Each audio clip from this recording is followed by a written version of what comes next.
So I'm going to assume that you've read the video title and you've seen the thumbnail. So you're going to either agree with me on this or you're going to fiercely disagree, and that's totally cool. Either way, just feel free to leave your comment in the comment section below, voicing your thoughts and opinions on the matter.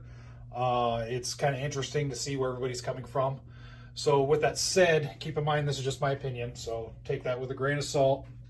I'm just a guy on YouTube just talking about stuff, so keep that in mind. So the best 9mm handgun, it's kind of a loaded question, and you could really go specific with it. You could say, well, the best compact 9mm or the best full size or this or that or the other thing. I'm just talking about overall, and the reason I am saying that this model that's sitting right in front of the camera is the best, it's not just based off of my own personal feel and experience with the gun, but just my opinion based off of all the literature back down through the 80s when this gun was released. So this is a Glock 17. Most of you folks have figured that out by now. This one's a Gen 4. The Glock 17 is kind of the flagship of the Glock line. It's the one that started it all, pretty much. And it's come in different iterations over the years. This is the Gen 4 model. This one is actually a special edition factory run, from what I understand. I believe 2017 it was a summer run. And the reason you can tell it's a special edition is because it has front side slide serrations on it. It does have an extended slide stop lever on the other side, and it does have, this is the model, it does have the Glock factory night sights on it. It's kind of a slightly different model than what you typically see from the regular Gen 4s. And from what I understand, it was just run on the summer of 2017. Correct me if I'm wrong, I didn't do a whole lot of research into it, but that's one of the reasons I got this one, because I thought, hey, a Gen 4 with front slide serrations, that's kind of cool. But in any case, a lot of different iterations of this gun. This gun has quite a long history.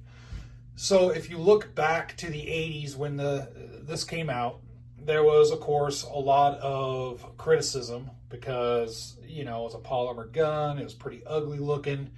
They said it's not going to hold up. It's just not a good gun in comparison to like the Browning high powers, the 1911s, and the old school Smith & Wessons and everything that kind of ruled the roost back then. The Berettas, all that good stuff. So here comes this ugly looking polymer Glock. But then over time it started to prove itself.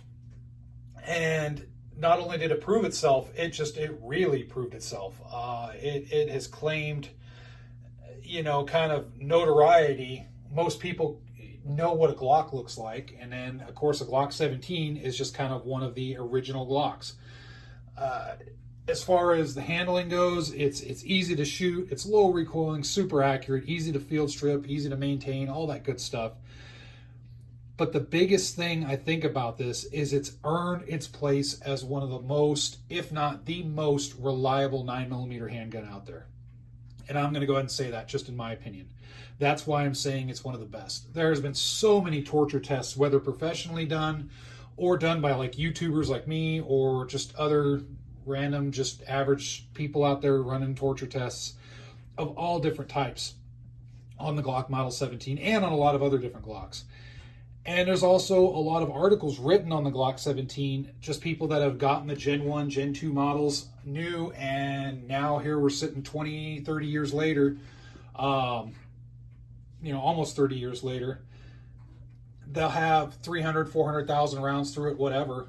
And they're reporting back on it going, yeah, except for a couple minor fixes here and there, the thing still runs and it's still accurate. To me, that says something. Now, will other pistols be able to do this? Sure, especially in the modern polymer pistol world.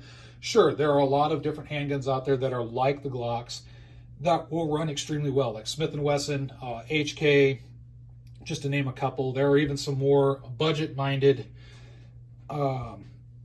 models out there that I think that will run pretty good, like the Stoeger STR9. You guys might cringe at that remark, but I don't know. It's a solid gun. It's basically a Glock. So for considering its price at $299, at least that's what I paid for one, it should run pretty good. But in any case, back to this, the Glock 17, not only has it really excelled in all the torture tests and it's kind of earned its notoriety from that, you look at the military contracts that it's garnered, and it's still with today.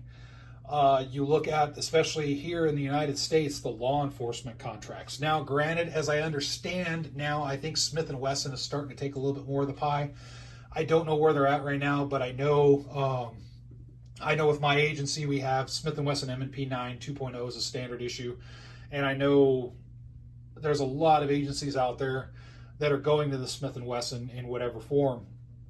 And I don't know if it's a product of marketing or what. I mean, I'm more of a Glock guy, honestly. I'd prefer to have Glocks. I shoot anything good, but I shoot the Glocks especially good. So it's just me. But, you know, the Glock 17 specifically really dominated the law enforcement market. Now, I know that changed a little bit when the 40 became the rage. And then the Glock 22, Model 22 40 caliber stepped in and kind of took that. But I'm seeing a lot more Glock 17s now. Even in my local area, I see a lot of Glock 17s in holsters, whether they're standard issue or they're personal choice. Because for those that don't know, just depending on where you're at, what agency you are, you can have your own personal gun as long as it meets certain guidelines. And a lot of people choose Glock 17s.